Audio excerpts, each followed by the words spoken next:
Now they came to live with you in 2016, you and your new husband, Yes. right? Yes. And in 2016, because some genius judge in the state of Connecticut gave you custody, Child Protective Services was going to take the children away from you and your husband because of drugs. That what I'm hearing? Yeah. Yeah.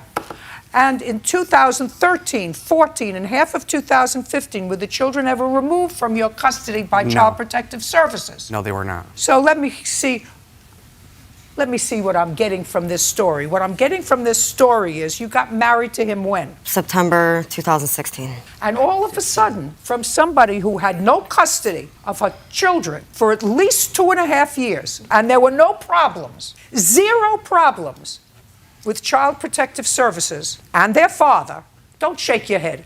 There were 0 problems with Child Protective Services. In September of 2016, your daughter-in-law marries your son, and in October of 2016, Child Protective Services is going to remove all the children because both of them are drug involved. When was the baby born?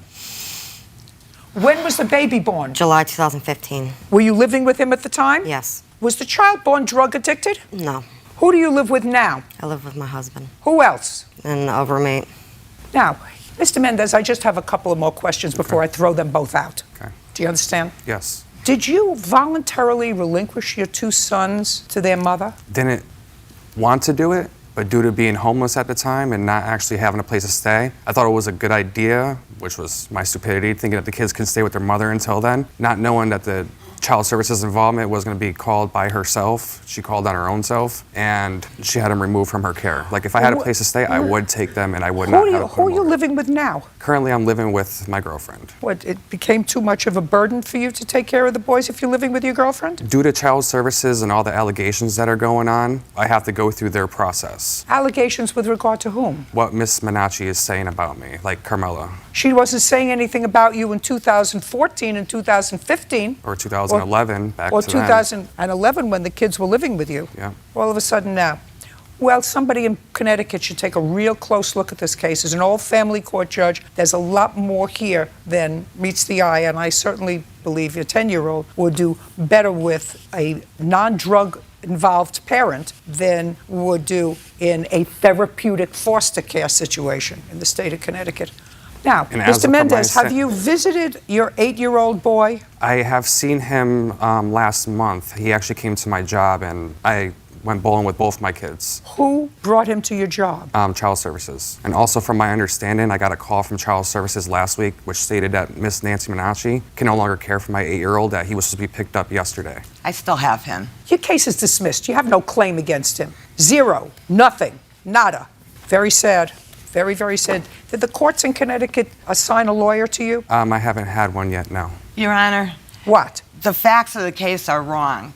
Judge, listen to me. These are the basic facts of the case, Ms. Minacci. Basic. That at least going as far back as 2014, he says before, these 2 children lived with their father and an aunt. They only lived with the father and the aunt for a couple of months. No, that's not what she said. She said that they lived They with lived their with father. him, but he Oh. just moved to Connecticut and stayed with his aunt. Oh, well, I don't care. But they lived with their father, not with their mother. And they lived. They came to our house in 2015. Not 16. So they lived with us for over a year. Carmela and Stephen and me, my husband, and the kids. They lived with you for over a year while they were drug involved? No, they were not drug involved at that time. I would not have that in my house.